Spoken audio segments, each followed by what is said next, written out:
Welcome to Chris Cook for YouTube. Today I'm going to be making corn hush puppies. I'm having black-eyed peas along with another meat for dinner, and I decided that I didn't want cornbread and I didn't want muffins. I said I want corn hush puppies. This is real simple to make, so I'm going to show you the ingredients that you're going to need in order to make this. You're going to need cornmeal mix. Now, the reason why I use cornmeal mix when making my cornbread or my muffins is because you don't have to add anything. Everything for cornbread is already in here. Only thing you're going to add is a couple of eggs, and you're going to add some liquids, whether it be milk or whether it be water. So this is the best to use because I don't have to add baking powder. So in addition to the cornmeal mix, I'm going to use some milk, a can of whole kernel corn, 2 eggs, and some water. Now what I normally do when it comes to the liquids is I normally add half milk and half water. I've been doing this for so long until I can eyeball it. Now I will put the measurements for you at the bottom, and I will give you the inches that you would need if you're going to be using a pan. If you're going to do the corn hush puppies, then you're going to use a pot with some corn oil in it, and that's going to be it. But if you're going to make this into cornbread, then I'll tell you how many inches would serve the ingredients that I'm going to be giving you. Now, I love to have a sweet cornbread, especially when I'm eating black-eyed peas. So for my sweetness, I'm not going to add sugar. I'm just going to add some jiffy mix. So this one container of jiffy mix normally takes 1 egg, but because I'm using the cornmeal mix, I'm going to add 2 eggs to this, and because it's going to be more than it normally is with me using the corn, but I don't have it on the table, I'm also going to use just a little bit of vegetable oil. This is going to be used vegetable oil because I saved my cooking vegetable oil and I reuse it. This I'm going to just add probably 2 tablespoons of cooking oil. That should be enough. So I'm going to go away, get everything together, and I'm going to show you how to put together these corn hush puppies, which is going to be delicious with my black-eyed peas. I'll be right back. Okay, now I'm back, and I'm going to go ahead and add my cornmeal mix. And like I told you, I really can eyeball this because I've been doing it for so long, and I'm gonna make quite a few of these. So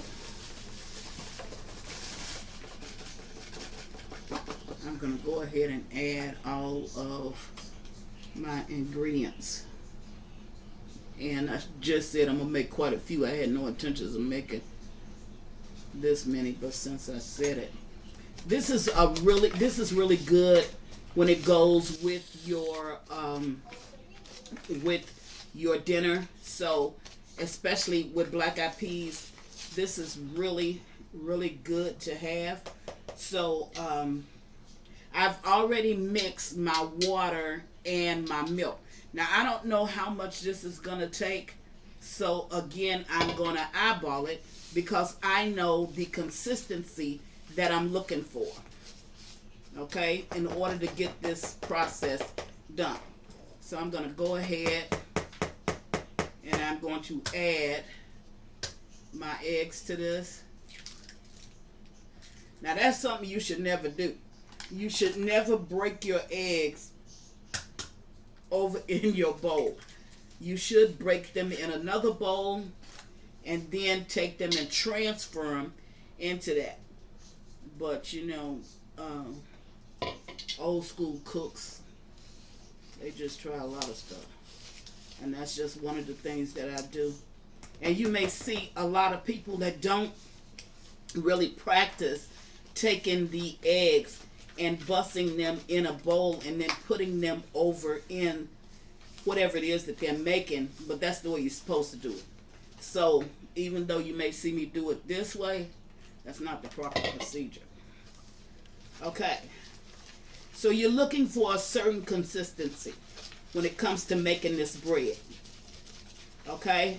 And you don't want it to be soupy. That's one thing you don't want. If it's too soupy, then you can always go back and just add some more cornmeal to it. I should have used forks, but I didn't. So now I gotta break that up to get it out. All right.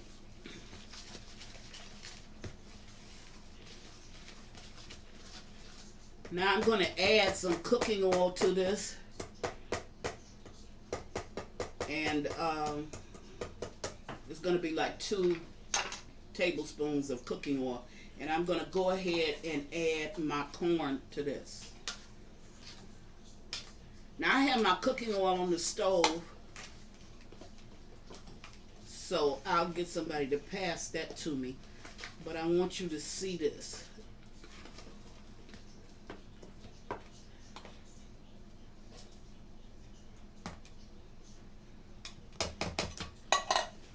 Okay, now that's 1 can of corn that's been added.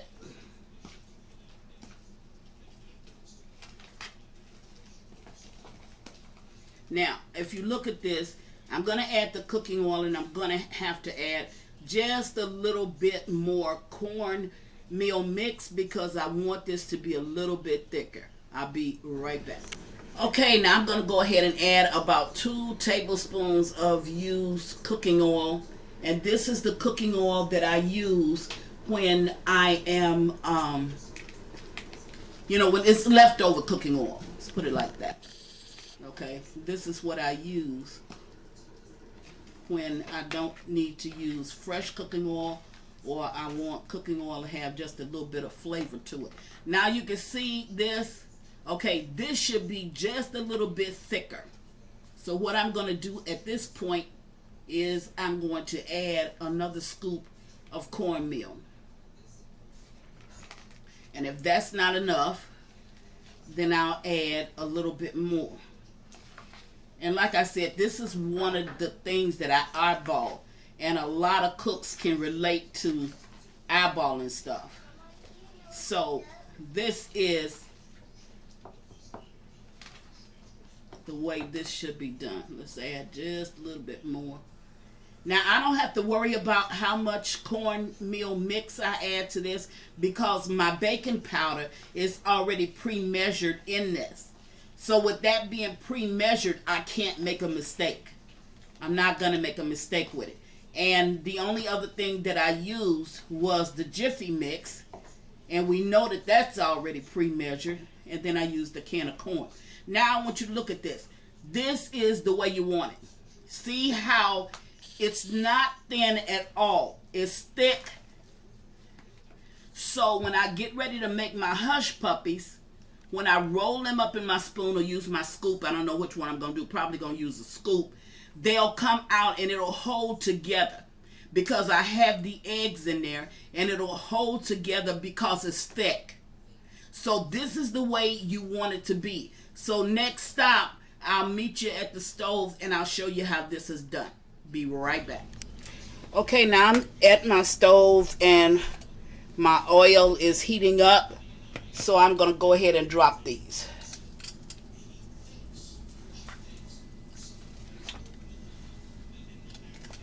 And I'm using just a half a scoop. I'm not using a full scoop. Turn my stove up just a little bit. And I got this on like a medium heat. Now you can also do this with a spoon. So you don't need to necessarily have a scoop. But a scoop or a spoon make them come out like they're supposed to. And see, when they're thicker, when you make them thicker, they don't pull all the loose. Like you would have them pulling all the loose if they weren't as thick.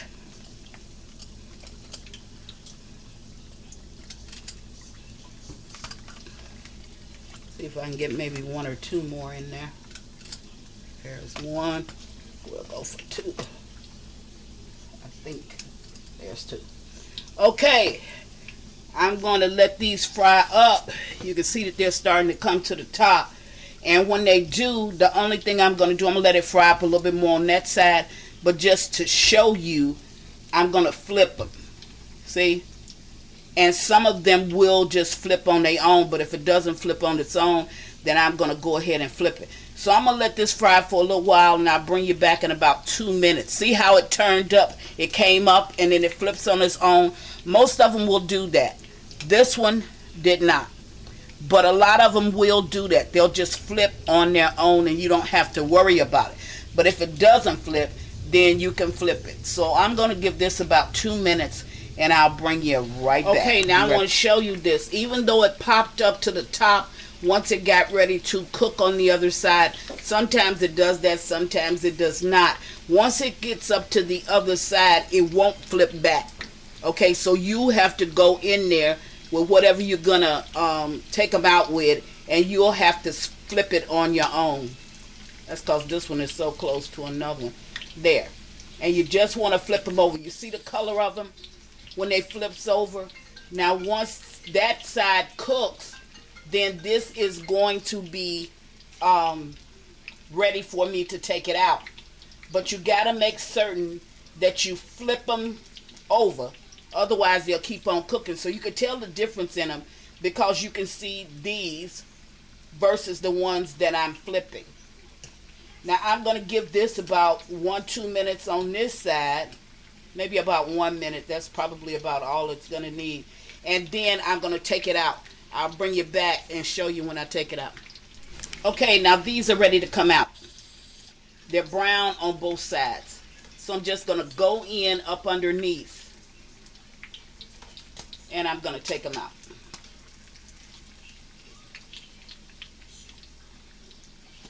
And you want to let that oil drain off of it as much as you can.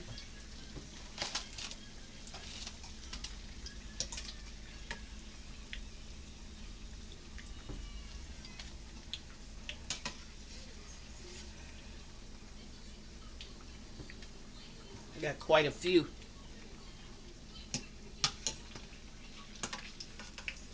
I have to take out. Okay. And then I'm going to put in my next batch. So I'll continue to do this. Just wanted to show you what it looks like. I'll continue to do this until I get them all done. What I will do is I will allow you to see it pop up again when it gets ready to, when it's time for me to flip it. So I'll get these all in and I'll be right back. Okay, now I'm back, and this is my last batch. I didn't bring you back with the second batch, but I brought you back because I want to show you when this flips over on its own.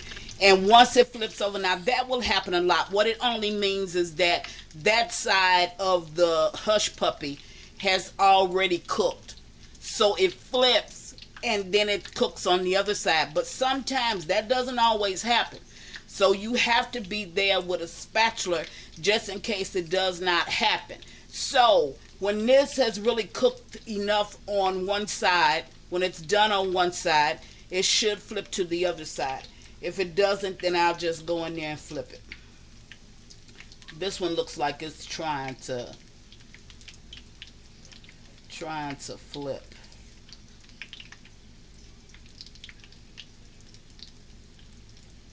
See that one flipping? See, it flipped.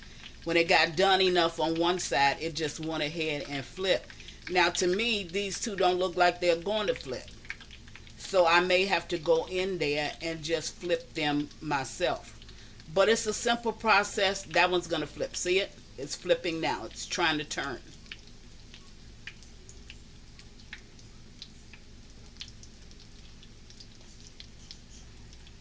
There you go. It's over, but it's touching another. So that makes it kind of difficult. So let me see. Now I just went ahead and turned itself on over. So for the other ones that don't turn, if they don't turn fast enough, then I'll just go in there, flip it myself. Okay? Real simple process. Not something that you have to really worry about. You have to stay on it, but then you have to stay on all your food. So once you get that flipped, there it is. So I'll bring you back. Take a look at the ones that are in the back. All of them are done. Don't have to worry about anything. So what I'm going to do is I'll bring you back when this finished cooking and just show you what it actually looks like on the inside. Okay, I'm going to take the last one out, but I want to take one off just so I can cut into it and show you what it actually looks like. Now this is the last one, and keep in mind they're round balls, so being round balls they're going to bounce and go all over everywhere. But I want to cut into this one just to show you what it looks like. Okay, there it is on the inside. Everything is done, and all you have to do is chew it up or put it with whatever meal it is that you're going to be cooking. So I can cut another one. This one is a little bit hot. I was trying to get some corn. There's some corn right there. Okay, I just want to show you what it looks like on the inside, but you're going to be biting it when you get ready to have it, and I'm having it with my black-eyed peas. Okay, that's what Chris has for you today. She's making corn hush puppies, and I'm going to eat it with my black-eyed peas. As always, thank you for watching Chris Cook for You Too. Bye.